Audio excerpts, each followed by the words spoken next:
All right, let's get right into it today. We are going deep on building survival shelters. Yeah. Which, as you know, is that skill you hope you never have to use. Right. But you gotta know it just in case. You never know when you might need it. Exactly. And we've got a great stack of articles that you sent in on this topic, and we've gone through them for you. Mm-hmm. Really tried to pull out the key takeaways, all that stuff that's going to help you if you're ever in that situation. Yeah, there's a lot of good information here for sure. And it's really interesting too, right? Because we're going to be talking about not just the different types of shelters, but where to build them, how to build them, and also some surprising tips and tricks. Absolutely. Yeah. Yeah, there were some real gems in these articles. Now, I've always heard about that rule of threes in survival situations, right? Right. 3 minutes without air, 3 hours without shelter, 3 days without water, 3 weeks without food. Right. But honestly, I kind of just glossed over it. Mm-hmm. It's like, yeah, whatever. But reading through these articles, it really hit me like shelter Yeah. is number one. It is. It's above water and food. It really is. In terms of like immediate needs. Absolutely. And I think that's where a lot of people make a mistake. Yeah. They get out there and they're focused on like, oh, how am I going to find food? How am I going to find water? Right. But shelter is really what buys you the time to even be able to address those things. Yeah. And it's not just about staying dry and out of the wind. It's really about regulating your body temperature, conserving your energy so you can do those other things. Right. And it's also a huge morale boost. Oh, yeah, that's a good point. Like the psychological aspect of it. Yeah. I hadn't thought about that. Just having a space that feels safe and relatively comfortable can make a huge difference if you're freaking out. Absolutely. Yeah. So there's that too. And not to mention, if you're hoping for rescue, a good shelter can actually help rescuers find you. Oh, yeah, that's a good point too. So it's really serving multiple purposes. Okay, so we've established that shelter is like priority number one when you're in a survival situation. For sure. But like, how do you even know where to start? There are so many different kinds of shelters. Like, how do you choose? Well, that's where these articles are really helpful because they don't just give you a bunch of designs. They actually break down the pros and cons of each type of shelter to help you figure out what's going to be the best option for your specific situation. Like a choose your own adventure for wilderness survival. Exactly. So we've got like, the classic lean-to. Right. Which seems like a good go-to for quick protection. Yeah, it's a classic for a reason. Yeah, but maybe not the most comfortable or long-lasting option. And then you've got your debris hut, which these articles describe as a real workhorse in cold weather. It takes more time and effort to build, but the insulation factor is incredible. But the one that really blew my mind, I gotta say, was the snow cave. I mean, I always thought of snow as something to avoid, not something to build with. The fact that you can actually create a warm and protective shelter out of snow, it seems almost magical. It is pretty remarkable, but it really comes down to the science of it. Snow is mostly air trapped between ice crystals. Okay. And that trapped air acts as incredible insulation. So you're telling me that building a snow cave is like wrapping yourself in a giant natural down jacket? Exactly. And if you build it correctly with like a small entrance to trap heat and a rounded ceiling so it doesn't drip, you can actually create a surprisingly comfortable space, even in sub-zero temperatures. That's incredible. It really makes you appreciate the ingenuity and resourcefulness of people who've figured this stuff out. Absolutely. Yeah. And these sources are full of those kinds of insights. Yeah. They don't just tell you how to build the shelters. Yeah. They explain why. Right. And that's what makes this information so valuable. Okay, so we've got lean-tos, we've got debris huts, we've got snow caves, a whole menu of shelter options. But before we get too caught up in the details of construction, there's another crucial factor that these articles hammered home, and that is location. Site selection. Site selection, exactly. It's something people often overlook, but it can make or break the effectiveness of your shelter. Absolutely. It's not just about finding a flat spot to build. It's about understanding the terrain, the potential hazards, and really using natural features to your advantage. It's like becoming a wilderness detective. Oh, that's good. You're looking for clues. You're analyzing the landscape. Yeah. Making informed decisions based on what you observe. And the articles really emphasize that idea of working with nature. Absolutely. Not against it. It's all about finding the natural solutions that are already there. Like those cold air sinks we were talking about earlier. Yeah, right. I'm starting to see how those invisible rivers of cold air Yeah. could really make or break a shelter's warmth. It's all about how air and temperature interact. So cold air is denser than warm air, so it naturally flows downhill and settles in low-lying areas, like valleys and depressions. So if you build your shelter in a valley or like a low spot, you're basically setting yourself up for a chilly night. Exactly. It's like building your house in a flood zone. You're just asking for trouble. Okay, so higher ground is good. What else should we be on the lookout for? Natural windbreaks. Those are your best friend in a survival situation. So a thick stand of trees, a rock formation, even a steep hillside can block the wind and make a huge difference. So it's like nature's version of a wind-blocking jacket. That's a great way to think about it. And just like a good jacket, a natural windbreak will help you conserve your body heat and make you much more comfortable. The articles also talked about using existing structures to your advantage. You know, like building a lean-to against a large rock. Right. Or incorporating a fallen log into your shelter design. Absolutely. Nature has already done some of the work for you. Yeah. You're just adapting it to meet your needs. It's like wilderness upcycling. I like that. Okay, so we've got windbreaks, natural structures, high ground. What about water? Right. The articles talked a lot about the importance of being near a water source. Yeah. But not too near. Exactly. It's a balance. What's the sweet spot?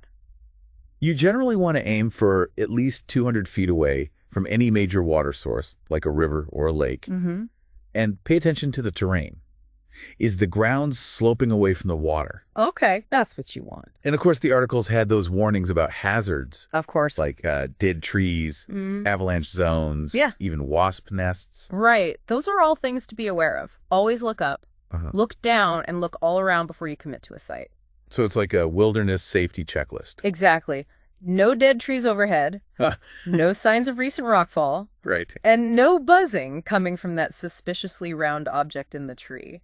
Okay, I think I'm getting the hang of this. Before we go on to the next phase, how about we recap a little bit? Yeah, that's a good idea. Just so everyone's on the same page.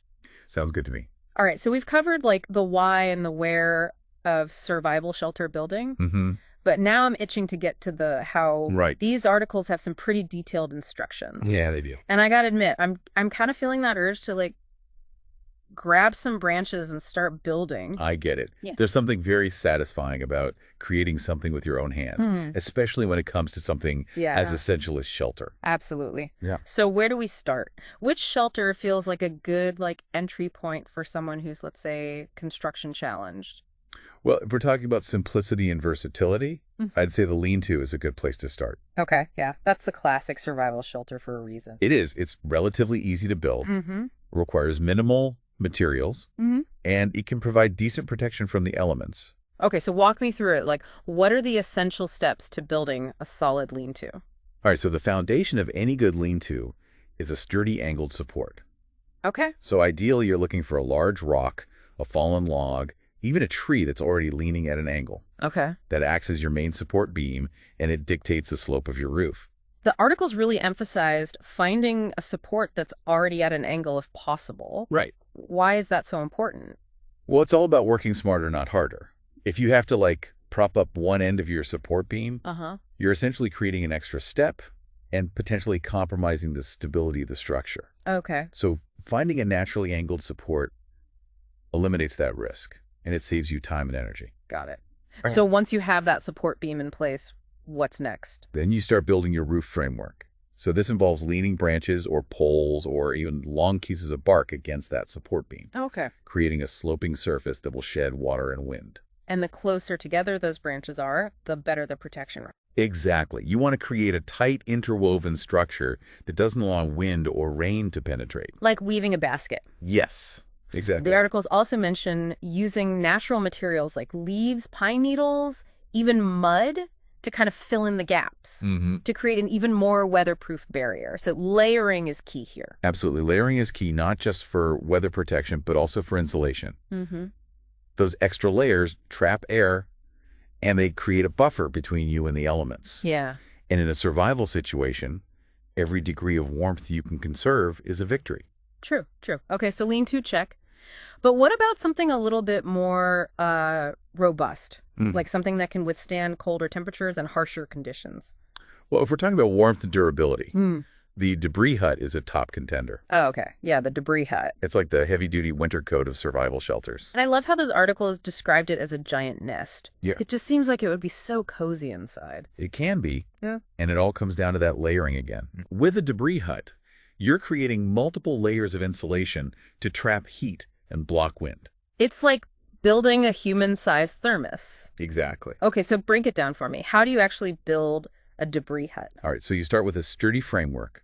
You can use a classic A-frame shape like the lean-to. Okay. Or you can create a more dome-like structure using interwoven branches. Okay.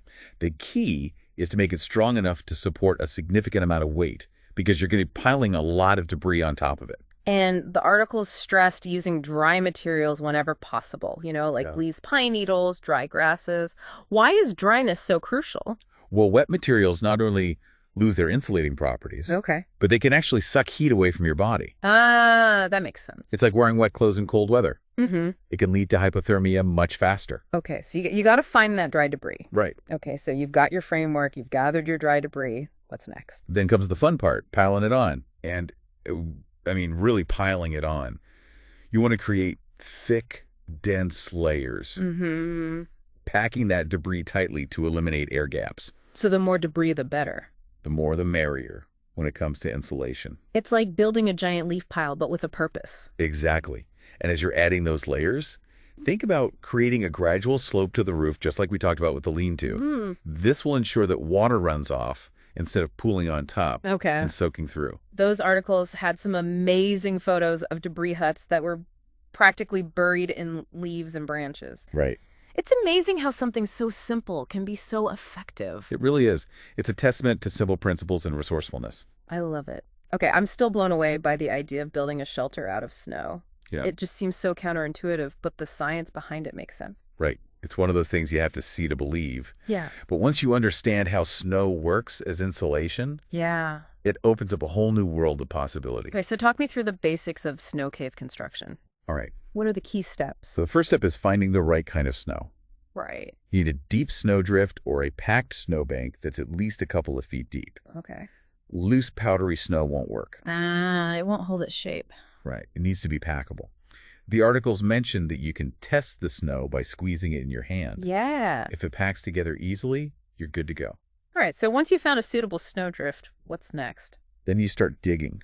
The entrance to the snow cave is usually like a tunnel-like opening that slopes upward into a larger chamber. And what tools do you use for digging? I mean, a shovel would be ideal, but what if you don't have one? Well, if you have a shovel, great. But you can also use a sturdy branch, a cooking pot.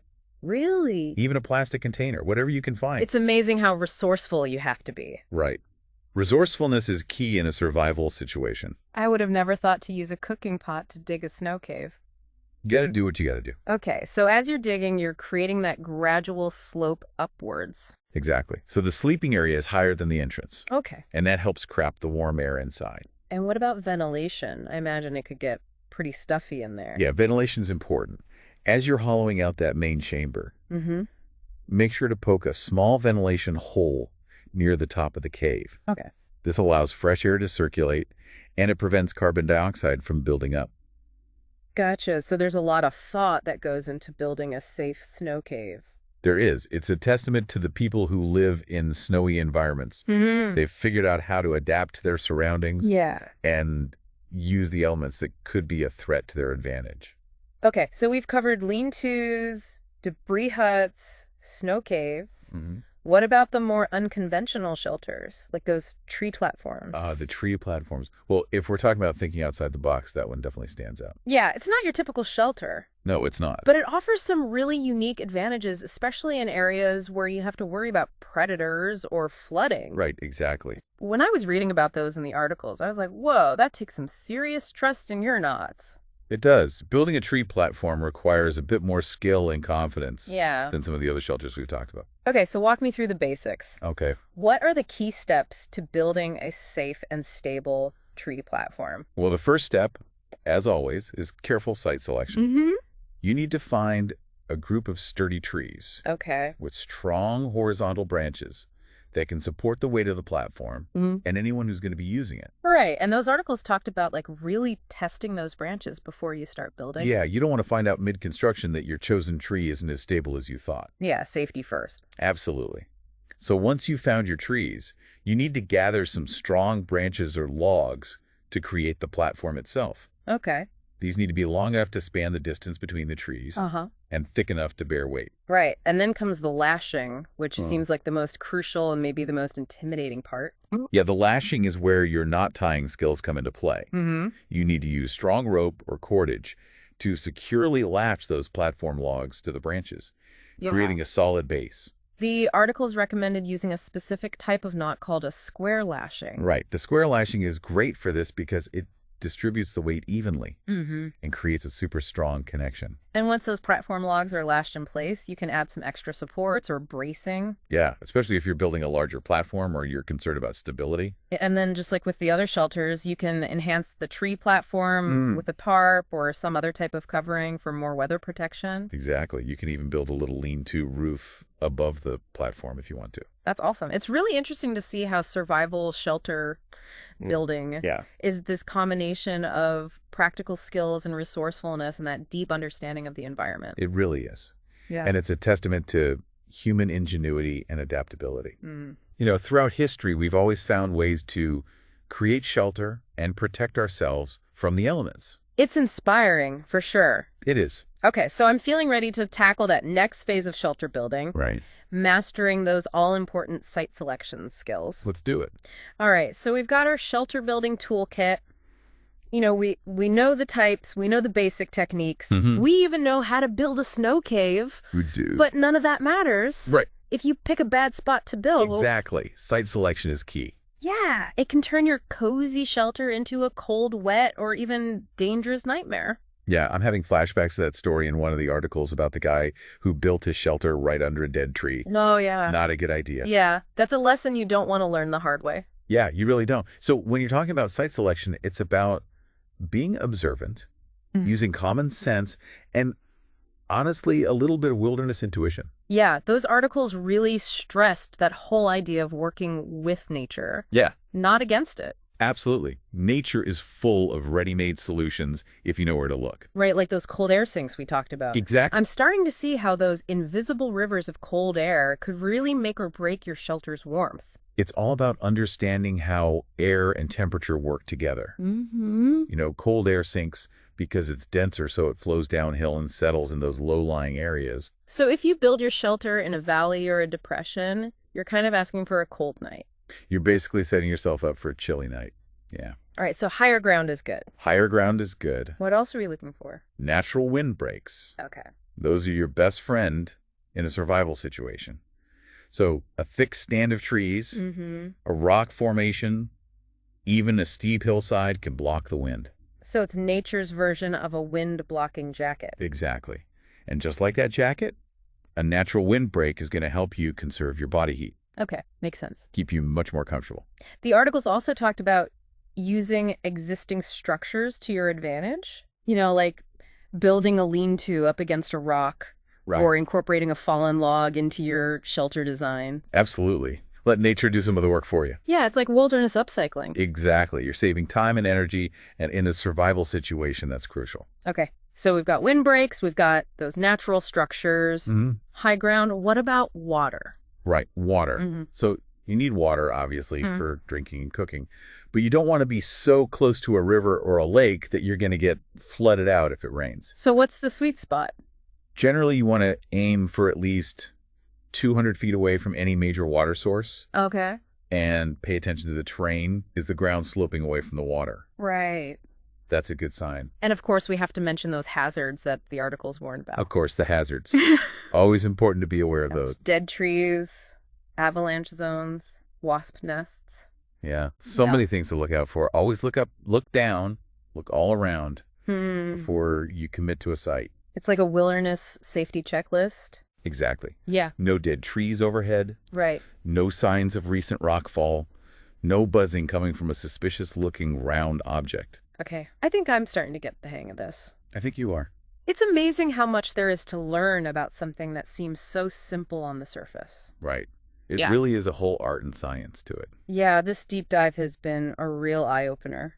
Glad to hear it. You know, I've learned so much, not just about the practical skills of building a shelter, but also about the importance of respecting nature's power. Absolutely. You know, even if you never find yourself having to build a survival shelter, the lessons we've talked about today about resourcefulness and adaptability, those are things you can use in everyday life. That's a great point. So remember, folks, stay curious, keep exploring, and always be prepared. Couldn't have said it better myself. Thanks for joining us on this deep dive, and we'll see you next time.